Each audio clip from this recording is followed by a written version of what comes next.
हरे कृष्णा भक्तबिंद तुम्हारे सकलेर जय हक। तो आमी बृंदावने बर्षणाय 84 कोष परिक्रमा करलाम रमेश बाबार टीमेर संगे। तो जखन परिक्रमा शेष हो गेल तो परिक्रमा शेषेर परे तो रमेश बाबार जे मुखेर बाणी आमाके एखोनो प्रभावित करे।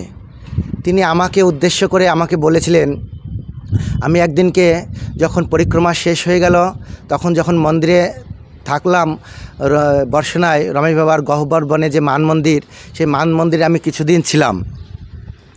तखन प्रत्येक दिन रमेश बाबा ओई मान मंदिरे 8टार समय तिनि भागवत कथा बोलेन।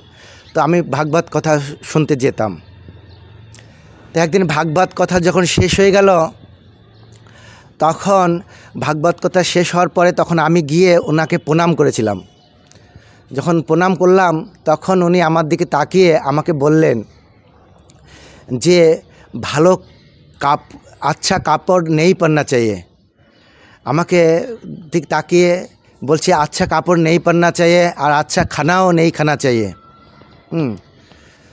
तो ऐसा कुछ भी संचय नहीं रखना चाहिए ऐसा बोलेछिलो।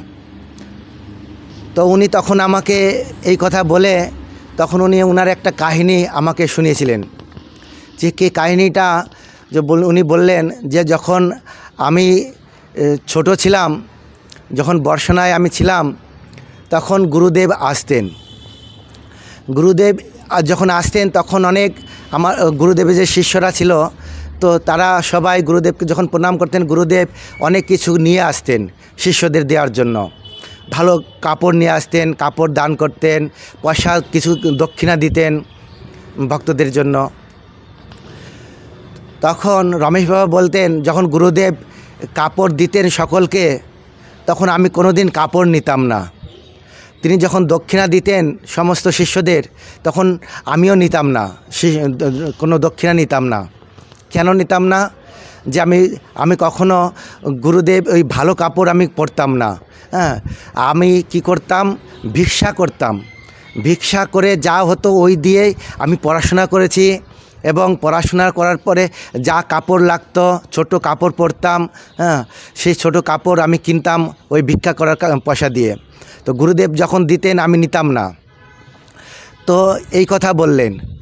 তারপরে উনি আরেকটা কথাও বলেছিলেন যে দেখো আমার একটা শিষ্য আছে এখানে যে মুরলী মাতাজি, একজন মাতাজি, উনি খুব বড় বড় ভাগবত কথা বলেন। উনি আমাকে এই কথাও আমাকে উদ্দেশ্য করে এই কথাও বললেন যে মুরলী এমন একজন ভক্ত যে ওকে আমি একটা শাল দান করতে গিয়েছিলাম। তো শাল দান করতে গেলাম তখন সে শালটা নিল না। কেন? সে মুরলী আমাকে বলছে যে মহারাজ আমার কাছে এখন একটা শাল আছে, একটা চাদর আছে, তো আমার কোনো অসুবিধা হবে না। তো তখন রমেশ বাবা বললেন যে আমি দিচ্ছি, এটা নাও কৃপা মনে করে। তখন তবুও সেই মুরলী নিলেন না, মুরলী মাতাজি নিলেন না, বলেন না মহারাজ আমার কাছে এখন যা আছে আমি নিয়ে কি করব, আমি সঞ্চয় করতে চাই না, যখন আমার লাগবে আপনার কাছ থেকে আমি চেয়ে নেব। তখন রমেশ বাবা বললেন দেখুন আমি ওই শিষ্যের প্রতি কত সন্তুষ্ট। কেন? আমি শিষ্যকে কৃপা করার জন্য দিতে গেলাম, একটা শাল দিতে গেলাম তার প্রতি সন্তুষ্ট হয়ে, কিন্তু সে নিল না। তো নিল না, তো এই জন্য আমি আরও বেশি সন্তুষ্ট হলাম। কেন?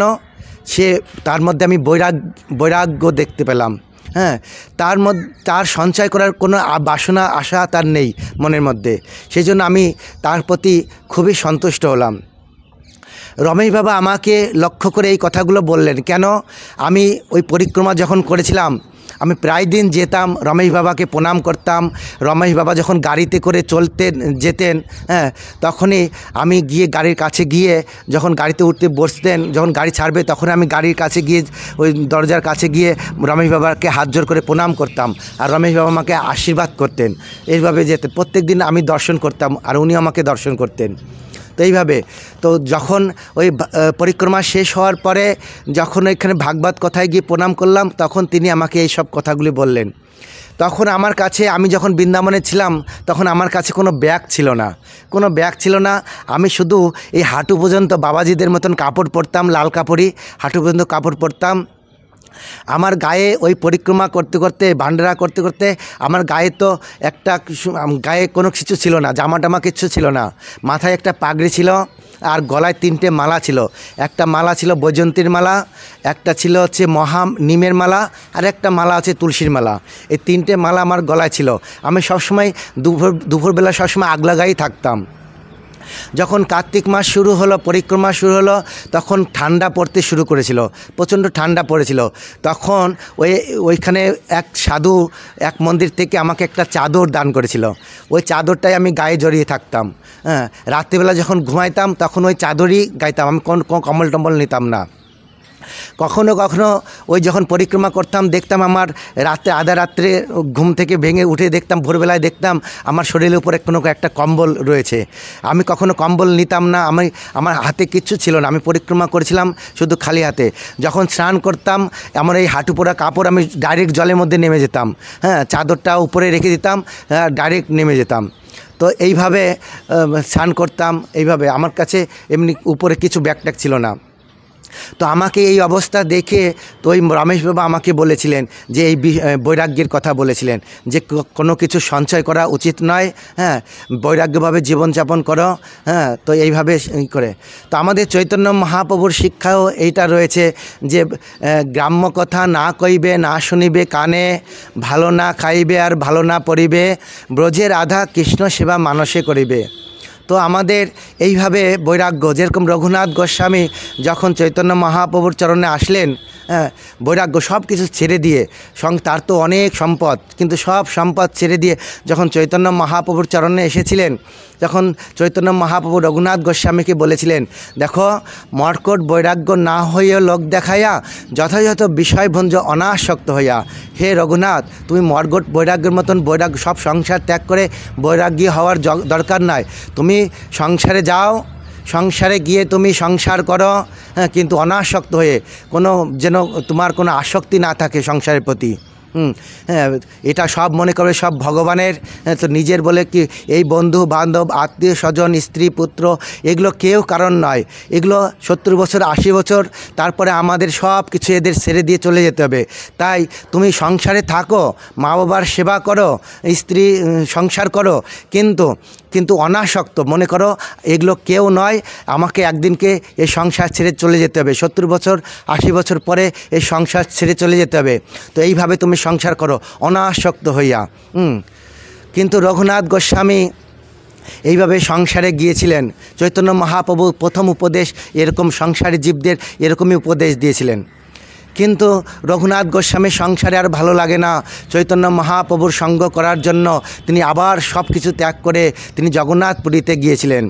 নিত্যানন্দ প্রভুর যখন কৃপা লাভ হয়েছিল, তার মনে যে শুদ্ধ ভক্তি উদয় হয়েছিল, তখন তিনি সেই চৈতন্য মহাপ্রভুর নিত্যানন্দ প্রভুর কৃপা লাভ করেছিলেন এবং চৈতন্য মহাপ্রভুর চরণে আবার গিয়ে তিনি আত্মসমর্পণ করেছিলেন যে প্রভু আমার আর সংসার ভালো লাগছে না, আপনি আমাকে কৃপা করুন, আশীর্বাদ করুন।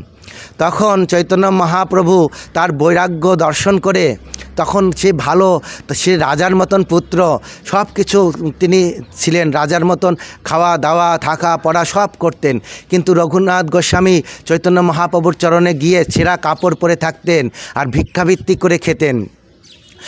জগন্নাথপুরীতে আমরা জানি চৈতন্য চরিতামৃতে জগন্নাথপুরীতে তিনি কিভাবে জীবনযাপন করেছিলেন। জগন্নাথপুরীতে যখন প্রসাদ ফেলে দিতেন, সেই প্রসাদগুলো তিনি ড্রেনের থেকে কুড়িয়ে নিতেন, কুড়িয়ে নিয়ে জল দিয়ে ধুয়ে সেইগুলো খেতেন। কেন? তিনি প্রথমে ভিক্ষা করে জগন্নাথ মন্দিরে ভিক্ষা করে খেতেন। তো প্রত্যেক দিন এরকম ভিক্ষা করে খেতেন, পাণ্ডারা যা দিত তাই খেতেন, উনি পাণ্ডাদের কাছ থেকে চেয়ে চেয়ে খেতেন।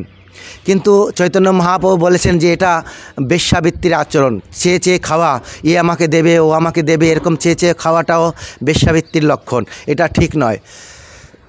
তখন তিনি এই চৈতন্য মহাপ্রভুর এই কথা কর্ণে শ্রবণ করে তিনি তখন আর সেইগুলো খেতেন না, চেয়ে খেতেন না, তখন ড্রেনে যা পড়া থাকতো সেইগুলো খেতেন। তো যাই হোক, তো চৈতন্য মহাপ্রভু একদিন জানতে পারলেন, তখন চৈতন্য মহাপ্রভু রঘুনাথ গোস্বামীকে আলিঙ্গন করলেন আর বললেন, দেখো তুমি এখন বৃন্দাবনে যাও, বৃন্দাবনে চাইতে হয় না, বৃন্দাবনে ভজন করলে রাধারানী কৃপা করেন, কেউ হয়তো এসে তোমাকে দিয়ে দেবে, তোমার প্রসাদের কোনো অভাব থাকবে না, বৃন্দাবনে এরকম রাধারানীর কৃপা। তাই তুমি বৃন্দাবনে গোবর্ধনে তটে গিয়ে ভজন করো, তাহলে তোমার ভিক্ষাবৃত্তি করতে হবে না, তুমি এই যে গোবর্ধন শিলা, এই শালগ্রাম শিলা নাও, আর এই গুঞ্জমালা দিয়েছিলেন, এই গুঞ্জমালা নিয়ে তুমি গোবর্ধনে মানস পূজা করো। চৈতন্য মহাপ্রভু রঘুনাথ গোস্বামীকে বলেছিলেন যে গ্রাম্য কথা না কইবে, না শুনিবে কানে, ভালো না খাইবে আর ভালো না পড়িবে, ব্রজে রাধা কৃষ্ণ সেবা মানসে করিবে। তুমি যাও, বৃন্দাবনে যাও, ভালো খাইবে না, ভালো পড়িবে না, আর মানুষে ব্রজে রাধা কৃষ্ণ সেবা মানুষে করিবে, কাউকে বুঝতে দেবে না, অর্থাৎ সেটা পাগলের মতন আচরণ। তো গ্রাম্য কথা না কইবে, না শুনিবে কানে, গ্রাম্য কথা কারোর সঙ্গে প্রজল্প করবে না, অহিতকি কথা বলবে না, যাও তুমি বৃন্দাবনে গিয়ে মানুষের সেবা করো। তখন রঘুনাথ গোস্বামী চৈতন্য মহাপ্রভুর এই আদেশ পেয়ে তিনি বৃন্দাবনে গিয়েছিলেন, আর বৃন্দাবনে গিয়ে এইভাবে পাগলের মতন, ভিখারির মতন তিনি জীবনযাপন করেছিলেন, কাউকে বুঝতে দিতেন না। তো যাই হোক, যারা শুদ্ধ ভক্তদের আচরণে এরকমই হয়, ভালো না খাইবে আর ভালো না পড়িবে, ব্রজে রাধা কৃষ্ণ সেবা মানসে করিবে, তারা পাগলের মতন আচরণ করে। আমরা সনাতন গোস্বামীকে এরকম দেখতে পেরেছিলাম যে সনাতন গোস্বামী নিজের যে একটা দামি শাল ছিল গায়ে, সেই শালকে সবাই উপেক্ষা করছিল, সেই জন্য সেই শালটা এক ধোপিকে দিয়ে তার কাছ থেকে একটা সেরা শাল নিয়েছিলেন, কম্বল, সেরা কাঁথা নিয়েছিলেন, কেন কেউ যাতে বুঝতে না পারে, উপেক্ষা না করে, এই জন্য।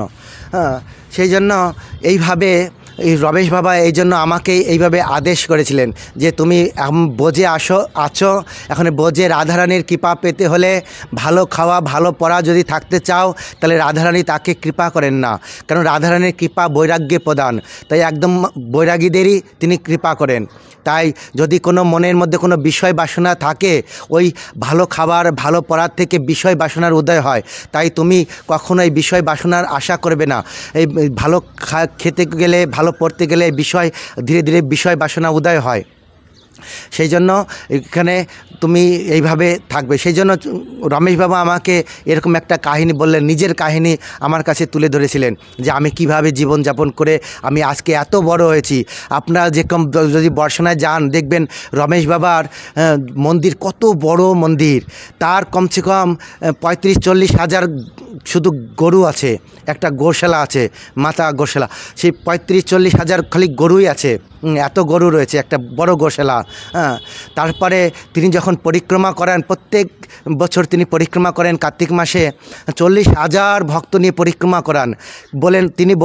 তিনি বলেছিলেন যে আমি এত যে পরিক্রমা করি, কিন্তু আমি কারোর কাছ থেকে হাত পাতি না, কারোর কাছে আমি দান মাগি না, ভিক্ষা চাই না, ডোনেশনও চাই না, কিন্তু এত বড় পরিক্রমা এই রাধারানীর কৃপার জন্য, রাধারানীর কৃপায় অনায়াসে হয়ে যায়, আমার কোনো অসুবিধা হয় না।